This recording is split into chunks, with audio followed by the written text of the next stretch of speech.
আসসালামু আলাইকুম, সবাইকে স্বাগত বিডি টাইমসের। গাজওয়াতুল হিন্দ এই শব্দটি শোনেনি পৃথিবীতে এমন মুসলিম খুঁজে পাওয়া যাবে না। গাজওয়া অর্থ যুদ্ধ বা সামরিক অভিযান, এবং হিন্দ বলতে প্রাচীন ও বর্তমান ভারত উপমহাদেশ। এই যুদ্ধটা এতই ভয়াবহভাবে হবে যে যা অতীতের সমস্ত যুদ্ধের থেকেও সবচেয়ে ভয়াবহ যুদ্ধ হবে। এখন প্রশ্ন হলো, কেন হবে এই গাজওয়াতুল হিন্দ নামক একটি ভয়াবহ যুদ্ধ? ইসলামের ভবিষ্যৎবাণীতে এই যুদ্ধে মুসলিমদের বিজয় উল্লেখ করা হয়েছে। এই যুদ্ধ সম্পর্কে ইসলামে কত পরিমাণ ভবিষ্যৎবাণী রয়েছে? এই যুদ্ধটি কখন শুরু হবে এই সম্পর্কে ইসলামের ভবিষ্যৎবাণীতে কি রকম উল্লেখ রয়েছে? এই যুদ্ধ সম্পর্কে বর্তমান ইসলামের স্কলাররা কি বলছে? এই যুদ্ধটা কখন শুরু হতে পারে? এই প্রতিটি বিষয় নিয়ে ইসলামের ভবিষ্যৎবাণী অনুযায়ী সুন্দরভাবে বোঝানোর চেষ্টা করব আজকের এই ভিডিওতে। আশা করি ভিডিওটি শেষ পর্যন্ত দেখবেন। হিন্দ সম্পর্কে সবচেয়ে বেশি জোরালো আলোচনা কেন? ভারতবর্ষ এবং এই হিন্দুস্তানকে মুসলিমরা 500 বছর শাসন করেছে, অথচ কখনো কোনো হিন্দুদের উপরে অত্যাচার হয়নি। যদি মুসলিমরা চেষ্টা করত তাহলে ভারতবর্ষে একজন হিন্দুরও অস্তিত্ব থাকতো না। 200 বছর ভারতবর্ষ ব্রিটিশরা শাসন করেছে, যদি ব্রিটিশরাও চেষ্টা করত তাহলে ভারতবর্ষে একজন হিন্দুর অস্তিত্ব খুঁজে পাওয়া যেত না। কিন্তু মাত্র 70 বছর হিন্দুরা ভারতবর্ষ শাসন করছে, আর এটি সংখ্যালঘু মুসলিম, খ্রিস্টান, বৌদ্ধ সহ উপজাতিরা ভারতবর্ষে বসবাস করা দায় হয়ে পড়েছে। আর এতে করে স্পষ্ট বোঝা যায় কতটা নিকৃষ্ট এবং কতটা জঘন্য এই হিন্দুত্ববাদী মূর্তি পূজারী জাতিরা। বর্তমানে ভারতে বসবাসরত যত সংখ্যালঘুরা রয়েছে তাদের ভিতরে সবচেয়ে বেশি লাঞ্ছিত এবং বঞ্চিত হচ্ছে মুসলিমরা। একটি অযোগ্য জাতিরা যদি ক্ষমতা পেয়ে যায়, একটি বিশৃঙ্খলা জাতিরা যদি ক্ষমতার অধিকারী হয়ে যায়, তাহলে কি করতে পারে তা পৃথিবীতে এক জ্বলজ্বন্ত উদাহরণ ভারতের উগ্র হিন্দুত্ববাদী জাতিরা। কিন্তু তারা বুঝতে পারছে না তাদের এই উগ্র আচরণ তাদের ধ্বংসের কারণ। মূল কিছু রূপরেখা খুব সংক্ষেপে তুলে ধরছি। রাসূল সাল্লাল্লাহু আলাইহি ওয়াসাল্লামের প্রতিশ্রুতি গাজওয়াতুল হিন্দ কি শুরু হতে চলছে?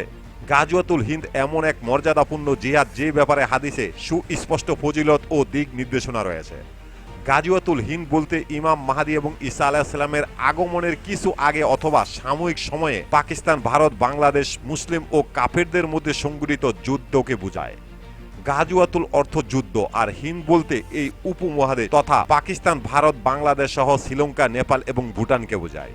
এই মর্মে বর্ণিত হাদিসগুলো থেকে আমরা যে বিষয়গুলো জানতে পারি তা হলো, এটা আল্লাহ ও তার রাসূল সাল্লাল্লাহু আলাইহি সাল্লামের কর্তৃক প্রতিশ্রুতি একটি যুদ্ধের ভবিষ্যৎবাণী যা শেষ জমানায় ঘটবে। নাম্বার 2, যুদ্ধটা হবে হিন্দুস্তানে, যা পাক, ভারত, বাংলাদেশ সহ শ্রীলঙ্কা, নেপাল ও ভুটানকে বোঝায়। 3, যুদ্ধটি হবে হিন্দুস্তানের মুশরিক তথা মূর্তি পূজারী হিন্দুদের সাথে। 4, এই যুদ্ধে সর্বাধিকভাবে নিজেদের জান মাল সবকিছু ব্যয় করে অংশগ্রহণ করা উচিত, যেমনটি আবু হুরায়রা রাদিয়াল্লাহু আনহু বলেছেন।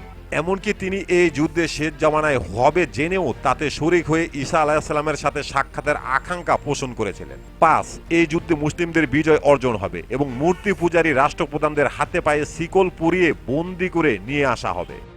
গাজওয়াতুল হিন্দে অংশগ্রহণকারী মুজাহিদদেরকে ঈসা আলাইহিস সালামের সাথে অংশগ্রহণকারী মুজাহিদদের সাথে তুলনা করা হয়েছে এবং উভয় দলের একই মর্যাদার কথা বর্ণনা করা হয়েছে। 7, এই যুদ্ধে অংশগ্রহণকারী মুজাহিদদেরকে আল্লাহ তাআলা ক্ষমা করে দেওয়ার ঘোষণা করেছেন। 8, এই যুদ্ধে অংশগ্রহণকারী মুজাহিদদেরকে আল্লাহ তাআলা জাহান্নাম থেকে মুক্ত করার ঘোষণা করেছেন। 9, এই যুদ্ধে শহীদগণ হবে শ্রেষ্ঠ শহীদদের অন্তর্ভুক্ত। 10, এই যুদ্ধ রাসূল সাল্লাল্লাহু আলাইহি সাল্লামের যুগের অনেক পরে দাজ্জালের আবির্ভাবের পূর্বে শেষ জামানায় সংঘটিত হবে। 11, এই যুদ্ধ জেরুজালেম থেকে ইমাম মাহদীর নেতৃত্বে পরিচালিত হবে।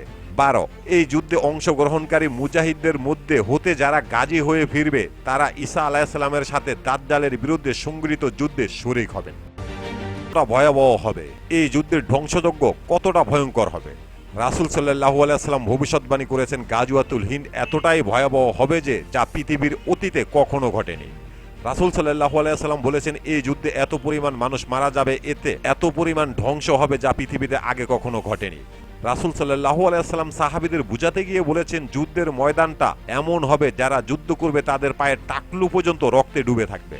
রাসূল সাল্লাল্লাহু আলাইহি ওয়াসাল্লাম বলেছেন এই যুদ্ধে মুসলিমরা 3 ভাগে বিভক্ত হয়ে যাবে। মুসলিমদের এক ভাগ মুশরিক এবং মূর্তি পূজারীদের বিরুদ্ধে যুদ্ধ চালিয়ে যাবে এবং শহীদ হতে থাকবে। মুসলিমদের আরেক ভাগ যুদ্ধের ভয়াবহতা দেখে পিছন থেকে পালিয়ে যাবে। মুসলিমদের আরেক ভাগ মূর্তি পূজারীদের সঙ্গে একত্রিত হয়ে তারা মুনাফিকের পরিচয় দেবে। রাসূল সাল্লাল্লাহু আলাইহি ওয়াসাল্লাম বলেছেন এই যুদ্ধে মুসলিমরা বিজয় ঠিকই হবে, কিন্তু বিজয়ের উল্লাস করার মতো খুব একটা বেশি মুমিন ব্যক্তি থাকবে না যে বিজয় উদযাপন করবে, বেশিরভাগই শহীদ হয়ে যাবে। রাসূল সাল্লাল্লাহু আলাইহি সাল্লাম বলেছেন, এই যুদ্ধে যারা শহীদ হবে তারা উহুদের যুদ্ধ এবং বদরের যুদ্ধের শহীদদের সমান মর্যাদা লাভ করবে। আর যারা যুদ্ধে বিজয় হয়ে ফিরে আসবে তাদের জন্য মহান আল্লাহ তাআলা জাহান্নামের আগুনকে হারাম করে দেবে। সবচেয়ে ভয়াবহ গাজওয়াতুল হিন্দ যুদ্ধটি কখন শুরু হতে পারে? এশিয়াতে ভারত, পাকিস্তান, বাংলাদেশ সহ পুরো অঞ্চলে যে একটি ভয়াবহ যুদ্ধ হবে এই ব্যাপারে ভবিষ্যৎবাণী করেছে পৃথিবীর অসংখ্য পরিমাণ বিজ্ঞানীরাও। যুক্তরাষ্ট্রের রাটগার্ড বিশ্ববিদ্যালয়ের বিজ্ঞানীরা ভবিষ্যৎবাণী করেছে এই যুদ্ধ নিয়ে। তারা বলেছে যুদ্ধের সূত্রপাত শুরু হবে কাশ্মীর থেকে। তারা এও বলেছে যুদ্ধটা 2025 থেকে 2026 সালের শেষের দিকে শুরু হওয়ার সম্ভাবনা সবচেয়ে বেশি। আর এই যুদ্ধের কারণে তাৎক্ষণিকভাবে 12 কোটি মানুষ মারা যাবে। এছাড়াও ব্রিটেনের বিজ্ঞানীরা দাবি করেছে ভারতের হিন্দুত্ববাদী উগ্র হিন্দুদের আচরণের কারণে হিন্দু এবং মুসলিমদের মধ্যে দাঙ্গা শুরু হবে।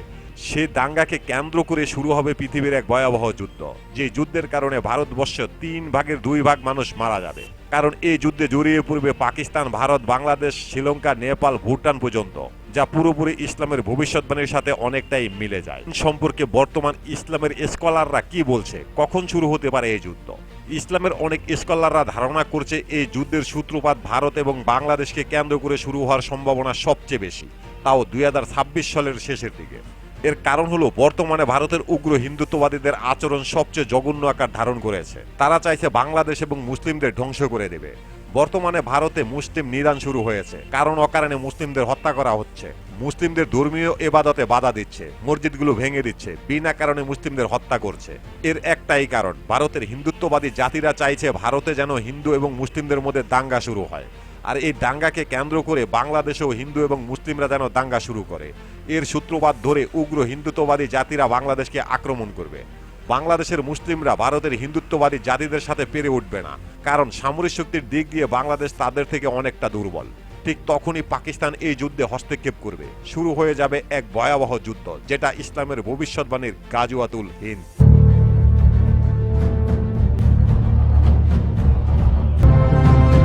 কিভাবে বোঝা যায় যে গাজওয়াতুল হিন্দ শুরু হওয়ার সময় হয়ে গেছে? এই যুদ্ধ সম্পর্কে বলতে গিয়ে রাসূল সাল্লাল্লাহু আলাইহি সাল্লাম বলেছেন, এই যুদ্ধটা এমন সময় শুরু হবে যখন দেখবে আরবে এক ভয়াবহ যুদ্ধ শুরু হয়ে গেছে। আরবের সেই যুদ্ধটা হবে এই যুদ্ধের থেকেও আরো অনেক বেশি ভয়াবহ। ইসলামে সেই যুদ্ধের নাম দেওয়া হয়েছে মালহামা। রাসূল সাল্লাল্লাহু আলাইহি সাল্লাম বলেছেন, মালহামার যুদ্ধে 80টি প্লাগ কিংবা 80টি দেশ সরাসরি অংশগ্রহণ করবে। আরবরা ছিন্ন ভিন্ন হয়ে যাবে, আরবরা এক প্রকারে ধ্বংস হয়ে যাবে। যতক্ষণ না পর্যন্ত আরবদের মধ্য থেকে ইসলামের পক্ষে নেতৃত্ব দেওয়ার মতো একজন সত্যিকারী নেতার আত্মপ্রকাশ না ঘটবে ততক্ষণ পর্যন্ত আরবরা ছিন্ন ভিন্ন হয়ে যাবে। ইতিমধ্যে আরব বিশ্বে এক ভয়াবহ যুদ্ধ চলছে। ইরানের পক্ষ থেকে ঘোষণা দেওয়া হয়েছে সংযুক্ত আরব আমিরাত, বাহরাইন, কুয়েত সহ একাধিক দেশকে ধ্বংস করে দেওয়া হবে। কিভাবে আরব বিশ্ব ধ্বংস হবে এই সম্পর্কে জানতে দেখতে পারেন আমাদের এই ভিডিওটি। প্রিয় দর্শক, আমাদের প্রতিটি ভিডিওর ইনফরমেশন উল্লেখযোগ্য ভেরিফাই পেজ থেকে সংগ্রহ করা। এরপরও যদি ভুল হয়ে থাকে তাহলে অবশ্যই কমেন্ট বক্সে জানিয়ে দেবেন। এখানেই শেষ করছি আমাদের আজকের প্রতিবেদন। আল্লাহ হাফেজ।